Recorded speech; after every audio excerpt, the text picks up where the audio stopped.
Assalamualaikum. Waalaikumsalam.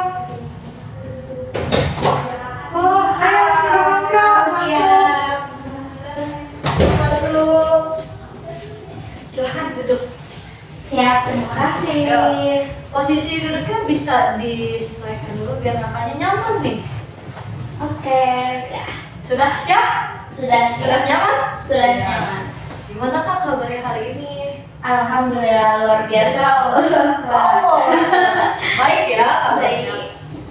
Selama perjalanan mengarah ke sini ada sedikit kendala. Macet dikit tadi, Macet panas juga. Panas. Iya, cuacanya emang lagi tidak berkontribusi, tidak bersinambung ya, panasnya panas banget ya, betul.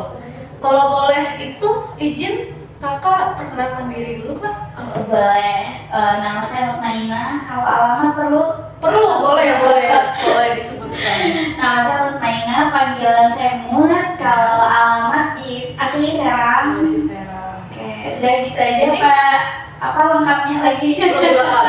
Kakaknya itu Kesibukan iya, atau kesibukan apa? apa nih? Kalau kesibukan aku kuliah semester Iya, 5 semester di lima. UIN, Palima. Semester 5 nih ya. Iya betul.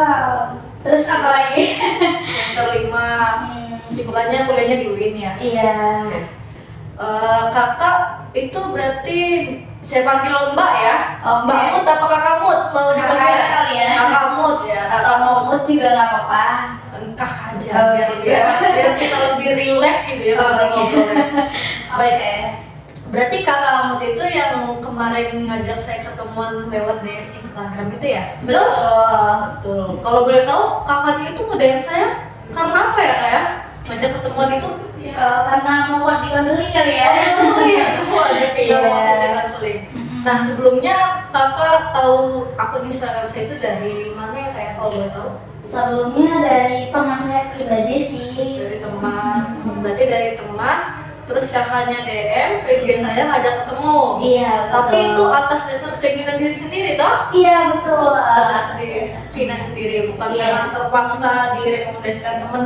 Oh enggak, bukan. Berarti Mbak Mut atau Kakak Mut ini udah secara tidak langsung itu udah paham ya, udah bahwa Kakak Mut itu membutuhkan sesi konseling ini ya? Iya. Sebelumnya perkenalan dulu Mbak, nama saya Nur Hayati Kusuma Dewi. Kakak bisa manggil saya Mbak, Ibu, Kakak atau siapapun, senyamannya Mbak aja. Kita ngobrol rileks, santai, nggak perlu tegang di sini. Karena kita lagi bukan soal ujian nih, bukan lagi ngerjain kuis atau gimana yang butuh keseriusan gitu. Kita santai aja. Jadi saya ini sebagai salah satu perwakilan konselor dari lembaga sesi konseling ini. Begitu Mbak. Salam kenal ya Mbak Mut ya. Iya siap, salam kenal juga Pak. Selanjutnya itu Mbak Mut apa udah pernah itu melaksanain sesi konseling sebelumnya? Kayaknya belum pernah dia baru pertama kali sekarang. Baru pertama kali. Iya. Dan pertama kalinya juga ya melakukan sesi konseling ini bersama saya ya. Iya betul. Wah, suatu kehormatan banget nih buat saya Mbak. Terima kasih Mbak sudah datang ke ruangan ini untuk melakukan sesi konseling pertama kali dengan saya.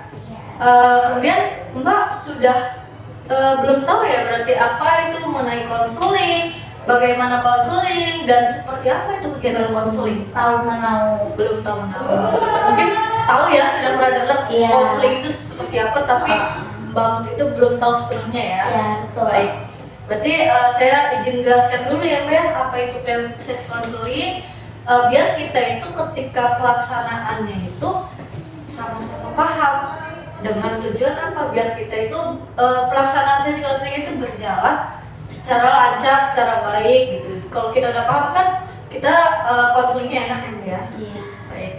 Nah jadi di dalam konseling atau sesi konseling individual ini itu merupakan suatu proses pemberian bantuan dari seorang konselor dan konselornya itu adalah saya Mbak Mut dan kepada klien atau konseling dan konselingnya itu adalah Mbak Mut. Oke, dengan secara face to face kayak kita ini lagi face to face tatap muka dengan tujuan untuk menyelesaikan masalah, mencari solusi yang sedang Mbak Mut rasakan dari permasalahan itu.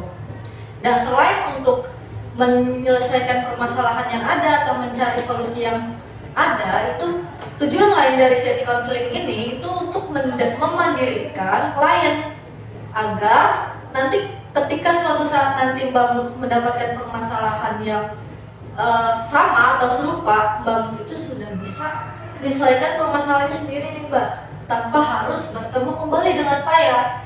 Jadi tidak ada tuh sesi konseling kembali kalau Mbak Mut sudah bisa menyelesaikan masalahnya sendiri. Begitu? Bisa dipahami? Bisa. Bisa. Oke. Selanjutnya mungkin di dalam sesi konseling ini kita itu memegang teguh keempat asas. Yang pertama itu asas kerahasiaan, yang kedua asas kesukarelaan, yang ketiga asas keterbukaan, yang terakhir itu asas keputusan. Oke, yang pertama dulu kita bahas nih ya Kak ya, biar satu sama-sama paham nih. Siap. Jadi yang pertama itu ada asas kerahasiaan. Nah, di asas kerahasiaan ini artinya semua omongan yang Mbak ucapkan atau Mbak yang kita bahas hari ini itu akan kita keep, kita kita bungkus rapat-rapat permasalahan itu tanpa orang lain tuh dengar atau orang lain tuh tahu. Jadi Mbak tuh nggak usah khawatir, nggak usah ragu, nggak usah gelisah, nggak usah takut kalau masalah Mbak atau permasalahan yang kita bahas hari ini tuh kebongkar keluar gitu. Apa Mbak bisa percaya dengan saya sebagai konselornya? Bisa. Bisa, alhamdulillah Mbak ya, insya Allah ya bisa percaya. Nah setelah Mbak sudah percaya dengan saya untuk melakukan sesi konseling, selanjutnya itu ada yang namanya asas kesukarelaan, yang dimana saya berharap Mbak secara sukarela penuh untuk melakukan sesi konseling ini tanpa keterpaksaan atau tanpa paksaan dari orang lain dan tekanan dari orang lain. Nah, Mbak datang ke sini itu atas dasar keinginan diri sendiri atau karena emang direkomendasikan oleh temannya dan dipaksa oleh orang lain gitu Kak? Alhamdulillahnya aku karena diri sendiri. Karena diri sendiri. Wah, berarti Mbak bagus banget udah berani mencoba pertama kali datang ke ruang sesi konseling ini atas dasar kemauan diri sendiri gitu ya. Berarti Mbak secara tidak langsung sudah sukarela kalau mau melakukan sesi konseling hari ini. Bagus itu Mbak. Nah yang selanjutnya kalau Mbak sudah percaya ke saya, Mbak juga sudah sukarela untuk melakukan sesi konseling hari ini. Yang ketiga itu ada yang namanya asas keterbukaan, yang dimana di dalam asas keterbukaan ini saya juga berharap Mbak itu bisa terbuka secara penuh permasalahan apa yang sedang Mbak rasakan, apa yang sedang Mbak mengganggu diri Mbak, dan apa yang sedang Mbak bingungkan dari permasalahan itu. Jadi Mbak ceritakan semua permasalahan itu Mbak ke saya, biar saya juga secara terbuka juga nih membantu diri Mbak mendapatkan solusi yang sesuai sama permasalahan yang sedang kita bahas hari ini ya Mbak ya. Terus Mbak sudah mau siap untuk terbuka? siap. Siap, berarti nanti segala sesuatu permasalahannya Mbak ceritakan ya, kendalanya itu seperti apa Mbak bisa menceritakan ya. Dan yang terakhir itu ada yang namanya asas keputusan. Artinya di dalam asas keputusan ini solusi akhir dari apa yang sudah kita bahas atau yang sudah kita temukan dari membahas permasalahan ini itu kembali lagi ke diri Mbak. Mau Mbak menjalankan, mau Mbak tidak menjalankan, mau menerima ataupun tidak menerima atau menolak, itu kembali lagi ke diri Mbak. Oke? Karena kembali ke tujuan awal, kalau dari tujuan sesi konseling kita hari ini itu untuk memandirikan klien. Jadi nanti Mbak yang banyak berinteraksi atau berbicara dibanding saya gitu. Jadi nanti keputusan akhirnya itu ada di diri Mbak, dan saya itu tidak memaksa diri Mbak untuk melakukan solusi yang udah kita bahas hari ini. Siap? Siap. Berarti kita sudah siap nih melakukan sesi konseling hari ini? Siap. Siap. Baik, mungkin kalau sudah Mbak udah siap, posisi duduk sudah nyaman, kita buka sesi konseling ini aja Mbak dengan membaca lafaz basmalah. Bismillahirrahmanirrahim. Baik, Mbak sudah siap, Mbak sudah nyaman. Jadi apa yang menjadi kendala hari ini Kak? Oke, aku ceritain sedikit atau banyak nih untuk hari ini. Banyak juga boleh. Sebelumnya juga sama ya. Nah, aku kan di sini mahasiswa ya. Otomatis kalau mahasiswa nggak jauh dari kata tugas. Betul ya. mungkin ya. Jadi di sini aku lebih mau ke konseling tugas nih sama kakak, gimana biar nanti kakak kasih tahu sarannya mungkin sama aku gitu kan, gimana caranya buat aku semangat atau apa nih ya. Nah di sini yang jadi permasalahan aku soal tugas itu berat juga iya, enggak aku pahamin juga ya semuanya gitu kan. Apalagi di sini semakin kita tinggi semester mungkin semakin banyak tugasnya. Bukan cuma banyak tapi berat juga iya. Salah satunya kita buka yang tadinya semester 1, 2, 3, 4 mungkin kita banyaknya buat makalah. Kalau sekarang mungkin nggak lagi makalah di belakangnya mungkin ya agak lewat ya mbak ya. Iya, agak ribetnya lagi artikel, dan artikel itu kita harus cari yang namanya subjek. Nah, ya. betul, judulnya segala macam itu kita harus rancang sendiri, cari sendiri gitu kan, rencananya kayak gimana, mau ngambil template apa gitu kan. Gimana kita yang kalau misalkan mau kayak gitu kan otomatis kita ketergantungan sama komputer ya. Otomatis gimana kita yang nggak bisa komputer, berarti kan otomatis kita harus HP terus nih, betul. Ya sehingga mungkin tugasnya numpuk atau gimana, itu kan udah terkendala satu ya, itu tadi komputer, terus tugas banyak numpuk, nggak bertanya-tanya atau nggak dipahami lah gitu segala macam gitu kan. Jadi dari situ kayak wah tugasnya semakin banyak kok, semakin susah banget ya. Aku kira semakin tinggi semester semakin santai nih, nah ternyata tidak seperti itu ya Maya. Betul. Kalau boleh tahu kakak ini kan semester 5 ya. Berapa tuh jumlah SKS atau jumlah MK-nya? Kalau jumlah SKS kayaknya ada 20-an deh. Iya, Berarti berapa MK itu Pak? 7 MK. Semuanya tugas artikel. Iya, Keren banget Pak, berarti menghabiskan waktu untuk mengerjakan dia, menghabiskan biaya juga iya ya. Iya betul. Gila, keren banget sih mbaknya itu, salut saya sama mbak. Nah tadi mbak itu menyebutkan karena salah satunya itu mungkin kurang dipahami ya mbak ya. Iya. Nah, dari kurang dipahami itu apakah dari faktor internal mbak atau emang dari eksternal, dari mungkin dosen yang menjelaskannya itu kurang sesuai atau bagaimana mbak, atau dosennya belum pernah masuk gitu atau jarang masuk yang emang mbak tuh sulit paham gitu dari MK tersebut? Nah itu sih salah satunya juga ya, karena aku tuh lebih kayak kalau ke internal aku tuh lebih enaknya secara langsung ya, tapi kan jurusan kayaknya kalau secara langsung kemana-mana itu jarang yang mau ngikutin tugas, jadi selalu online kelasnya. Otomatis kan kita harus cari tahu ya teman ke teman gitu. Cari tahu sendiri ya berarti. Betul, cari tahu sendiri. Ya itu sih salah satunya, kayak dosennya dijelasin secara online gitu kan. Jadi kayak kurang pahamnya dari situ sih, kayak tugas apa sih? Kadang juga langsung juga ngeblank ya karena saking banyak tugas mungkin. Jadi kayak apa maksudnya ya, baru aja dijelasin loh kok udah ketika online pas offline dijelasin orang paham ya, seharusnya paham gitu, ini kok enggak ya. Malah bingung ya. Iya, malah ngebingungin kayak saking ininya. Oh ternyata pas dini lagi dicari tahu, karena emang aku tuh orangnya gerbekan, maksud apa ya, kayak Gerasa kusuk. iya betul. Nah ini belum paham mau memahami yang lain kan otomatis kayak udah pusing sendiri ya. Seharusnya kan kayak satu-satu ya kita selesai dulu nih masalah ini gitu kan, barulah ini kita cari tahu gitu kan. Belum selesai cari tahu yang ini gitu, terus yang ini belum selesai cari masalah yang ini gitu kan. Jadi dari situlah mungkin kayak kurang memadai otak di ini sendiri, saya sendiri. Iya, jadi dari situ makanya kayak aku mau konseling nih sama mbak ya, siapa tahu mbak bisa nyari kayak kasih solusi nih ke saya yang terbaik kayak gimana nih gitu kan, biar nggak berasa berusuk mungkin gitu. Saya sebelumnya ucapin keren banget Mbak.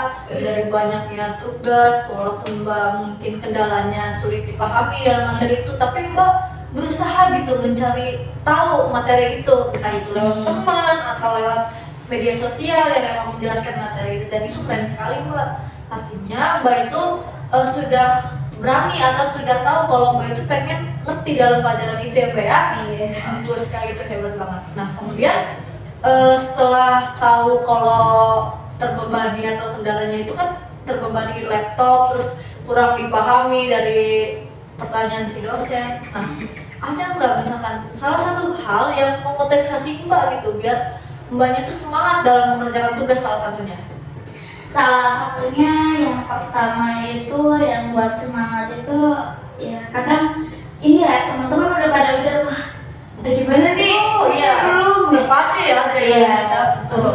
Gimana nih gue belum loh gitu kan. Terus yang kedua, kalian kalau sebelum UAS tugasnya udah selesai, aku kasih nilai bagus nih, plus nih gitu.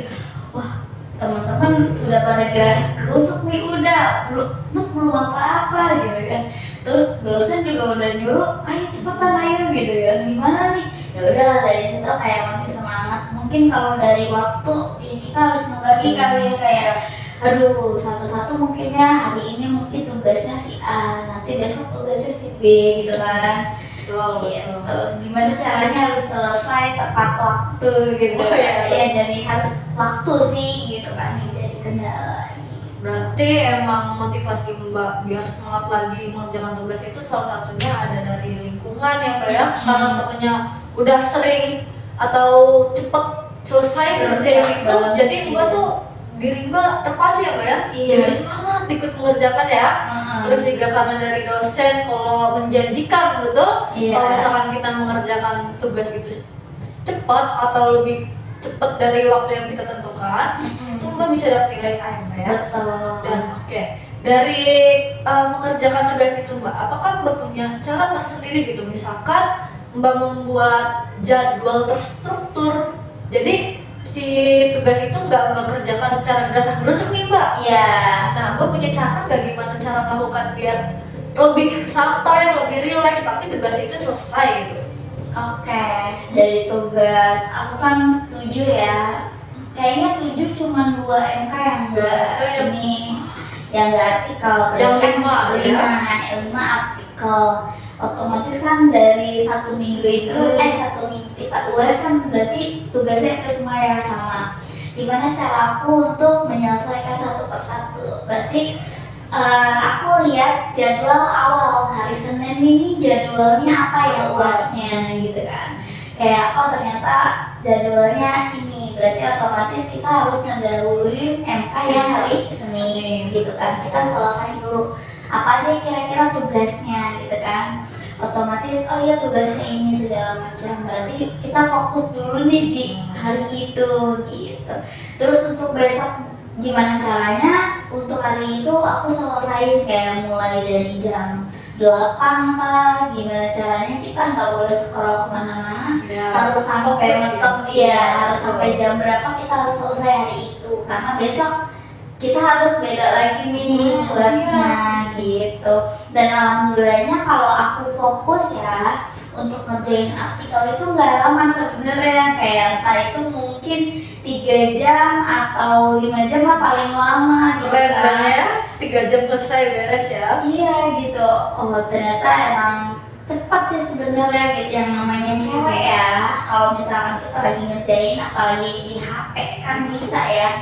Otomatis kan nanti dulu sedikit lah scroll dulu atau gimana gitu kan. Makanya sampai 3 jam mungkin kalau fokus banget nggak sampai sih menurut aku ya, karena aku pernah banget buat artikel itu 1 jam atau 1 jam lebih lah itu selesai. Karena emang bener-bener Fokus ya. fokus gitu, serius. Karena ya kayak kemarin aja itu sampai 2 jam. Kenapa ya? Karena agak kesini pulang-balik kesini gitu. Jadi gitu. Iya. Dan sampai besok-besok kayak gitu lagi, ulangin lagi. Ya itu kendalanya pasti males.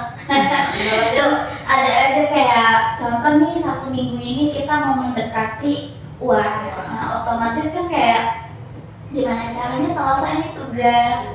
Pasti rasa malasnya besar, kayak hari ini aku semangat, besoknya Besok enggak. kayaknya nanti dulu deh, besok lagi, besok nih udah, besok siap buat deh gitu. Tahu-taunya tidak gitu. Dan dikerjain malah ya tahunya ya. Betul, besoknya enggak gitu. Jadi emang bener-bener gimana ya, motivasi buat semangat itu kayak ya udah harus dikerjain karena mau mendekati harinya gitu. Berarti ya faktor terbesar itu kalau males ya Mbak ya.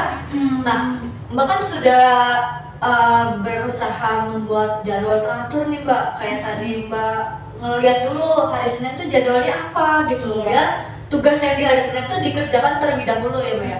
Nah, dari cara Mbak itu yang Mbak lakukan itu relevan atau efektif nggak Mbak dari buat kehidupan Mbak gitu, buat diri Mbak untuk selesai tugasnya? Kalau untuk diri saya pribadi mungkin relevan, efektif juga gitu. Mungkin sih ya, karena emang ya saya yang menjadwalkan, otomatis saya yang membuat gitu kan, ya berarti sangat efektif juga gitu. Nah, dari banyaknya tugas itu kan Mbak ada muncul rasa malas, tapi di luar itu Mbak ada kegiatan lain nggak Mbak yang bikin makin diri Mbak tuh merasa tertekan? Di kampus udah tertekan karena tugasnya banyak, tapi di lingkungan luar itu udah tertekan juga. Ada nggak Mbak maksudnya faktor lain gitu eksternalnya? Oke, kalau faktor lain ada. Sebelumnya aku sebelum kayak ini tugas ya, kayak mumet banget sih di tugas, cobalah keluar gitu. Otomatis dikenal nih relasi luar gitu, kayak kita komunitas atau organisasi gitu kan. Aku organisasi iya, komunitas juga iya. Nah, dari situ tuh yang membuat aku makin semangat. Kenapa? Karena kayak aku tuh lebih senang daripada main HP, bikin masalah atau segala macam. Aku lebih senang berbicara gitu. Iya, ngomong gitu kan. Sosialisasi ya Mbak ya? Iya, sosialisasi ke sini gitu kan. Nah, dari situlah kayak aku sampai lupa tugas aku, kayak ih kuliah males banget sih. Kok yang seharusnya yang baru nongol ini kan yang seharusnya baru ngerjain yang buat saya seneng ini, seharusnya kayak membuat saya tertekan ya. Ternyata dia tidak gitu ya, malah kuliahan yang buat tertekan malah ya. Aduh, kok males banget ya kuliah, udah jam ini lagi, udah mau waktunya ini gitu. Karena kebanyakan sama waktu juga ya, udah tekanan di kuliah iya, tekanan di organisasi iya, kayak organisasi kamu harus jadi ini, terus kuliah kamu tugasnya mana ini. Wah, jadi merasa tertekan keduanya, apa yang harus saya pilih gitu kan. Jadi gitu, makanya kayak untuk sekarang mungkin organisasi enggak. Kenapa? Karena membuat saya makin malas kuliah. Jadi dari situlah mungkin ya udahlah, berhenti dulu organisasinya atau segala macam kegiatan di luar, biar semakin fokus lagi untuk kuliah dan nggak ngerasa tertekan atau terbebani apa-apa gitu. Jadi dari sini. Ya, berarti Mbak itu ikut sudah tahu MK-nya banyak dan tugasnya juga banyak, tapi Mbak juga masih menyibukkan diri di luar ya. Iya betul. Tapi Mbak juga masih bisa mengimbangi ya antara komunitas, organisasi dengan tugas-tugas di kuliah, walaupun rada terleha-leha dan deadline. Betul. Tapi Mbak masih bisa menyelesaikan. Oke. Dari organisasi itu nih Mbak, kalau boleh tahu Mbak itu mengikuti organisasi emang secara tidak langsung Mbak ingin berrelasi karena Mbak karena Mbak senang bersosialisasi, atau karena kebawa temen Mbak? Aku sih pertama ya pengen bersosialisasi, kenal banyak teman, dan juga ya aku punya motivasi diri sendiri sih, kayak gimana ya caranya punya banyak teman. Otomatis kan kemauan diri sendiri ya, karena di sini aku nggak ada teman yang nempel sama aku gitu loh. Kayak kan biasanya kalau kita ikut segala macam ada aja orang yang sahabat lah, bestie gitu kan. Nah, kalau aku enggak, itu motivasi sama diri aku sendiri sih, keinginan gitu. Berarti ya sama-sama positif ya, positifnya Mbak bersosialisasi dengan orang, bertemu dengan orang, cuma ada sisi negatifnya ya Mbak ya. Jadi ke kuliah juga ada efek sampingnya, jadi malas gitu ya. Tugas jadi terbengkalai, iya, terbengkalai. terbengkalai. dari permasalahan itu Mbak itu udah ngerasa tertekan dengan kuliah itu udah lama atau baru-baru nih Mbak? Kayaknya agak udah lama sih ya. Kayak awal-awal kan kayak semester 1-2 agak seneng nih gitu kan, walaupun sambilan juga sebenarnya sambil organisasi juga kan. Dan tapi dari situ tuh kayak di organisasi aku malah ngeduluin, di kuliah aku malah yang ngakhirin gitu kan. Kayak udah dari semester 1 gitu sampai sekarang. Jadi pas baru-baru ini alhamdulillah kayak ya udah coba di salah satu aku apa ya Tinggalin. tinggalin gitu Organisasi ya. Iya, kayak ya udah coba sekarang prioritasin buat kuliah gitu. Nanti organisasi nanti dulu deh gitu, kayak agak nimbrung tapi nggak selalu gitu. Masih aktif sedikit-sedikit ya. Berarti emang Mbak ini udah mengikuti organisasi dari lama ya, semester 1 sampai sekarang.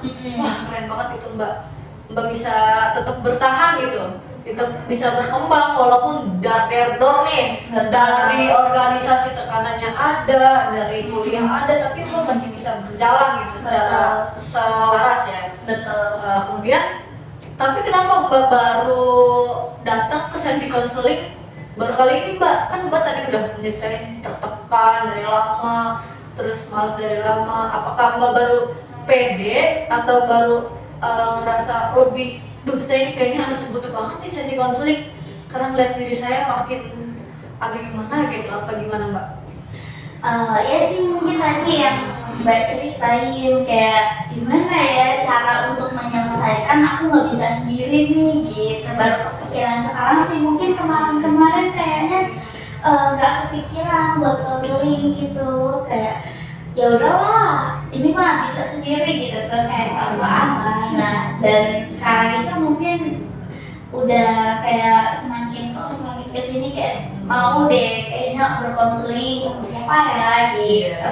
Jadi kepikiran untuk ke situ juga sih, mencari tahu ya siapa tahu kan bisa bantu untuk masalah aku gitu. Siapa tahu juga bisa apa ya cari solusi yang terbaik untuk aku gitu kan. Semoga ya Mbak ya, dengan Mbak datangnya ke sesi konseling bersama saya yang pertama kali Mbak laksanakan itu menemukan solusi atas permasalahan Mbak ya. Oke, selanjutnya mungkin saya sedikit penasaran nih Mbak, motivasi Mbak kuliah itu seperti apa Mbak?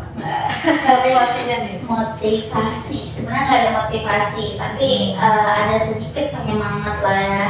Jadi yang membuat saya harus kuliah gitu kan. Awal pas lulus mungkin agak bingung ya, banyak banget ya yang bingung mungkin mau kerja atau kuliah. Saya tuh lebih nggak kepikiran buat kuliah gitu. Dari situ saya pengennya kerja sebenarnya, tapi pihak dari orang tua harus mewajibkan saya harus kuliah S1, kuliah S1. Jadi dari situ kayak oh kayaknya saya harus kuliah deh, ya udah punya motivasi atau semangat karena orang tua, ya udah karena disuruh nih gitu kan. Dari situ cobalah mungkin dari suruhan ini jadi semangat saya, dan mungkin nggak karena disuruh lagi nih nantinya, tapi kemauan sendiri juga gitu. Ya udahlah kayak menimbulkan beberapa hari tuh kayak oh kayaknya saya kuliah, dia berpikir dong ya guys sih, kayak ini keputusan yang besar gitu kan.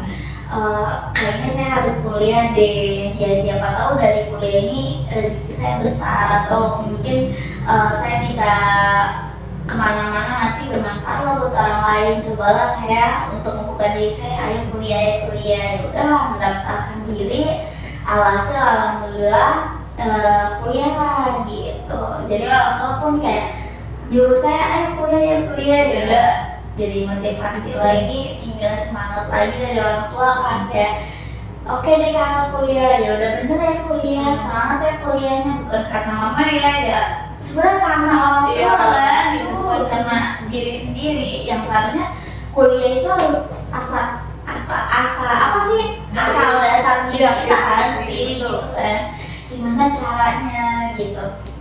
Ya dari situ kata orang tua udah harus kuliah. Ya udahlah kuliah, coba nih. Awal-awal masuk kuliah kayak kok nggak sesuai ekspektasi ya temennya siapa atau gimana gitu kan. Ya udahlah dijalanin ya alhamdulillah bisa sampai sekarang Sampai gitu kan. semester 5 ya ternyata ya. Udah gitu kan, yang ditakutin kan setiap naik semester takut gak lulus, aku gak paham atau gimana gitu kan. Tapi alhamdulillah sih tugas bagus, masa nilainya nggak bagus cuman ya alhamdulillah lah gitu, lumayan gitu. Berarti motivasi Mbak kuliah itu awalnya karena terpaksa, berhubung orang tua mensupport penuh ke anaknya ke kita, jadi kita semangat ya Mbak ya. Tapi emang benar sih kalau misalkan segala sesuatu hal yang disupport oleh orang tua itu memang impact ke kitanya jadi makin semangat untuk melakukan aktivitas seperti itu ya Mbak ya. Betul. Baik. Kemudian nih dari tadi Mbak menceritakan kalau Mbak itu ada tekanan kuliah, terus juga ada kendala dari sulit memahami materi karena ada beberapa dosen yang melakukan online ya Mbak ya. Terus juga dari tekanan luar, baik organisasi, tapi Mbak juga udah bisa gitu loh membuat jadwal secara teratur untuk menyelesaikan tugas. Jadi Mbak secara seimbang nih, secara tidak langsung Mbak seimbang antara dunia organisasi dengan dunia kampus, dan itu hebat Mbak. Soalnya nggak semua orang itu bisa melakukan dua hal yang seimbang gitu loh, dan Mbak itu bisa melakukan secara seimbang itu luar biasa. Jadi semoga apa yang kita bicarakan hari ini itu membuat Mbak semakin semangat untuk kuliah ya terutama, dan semakin semangat lagi untuk mengerjakan tugas. Betul.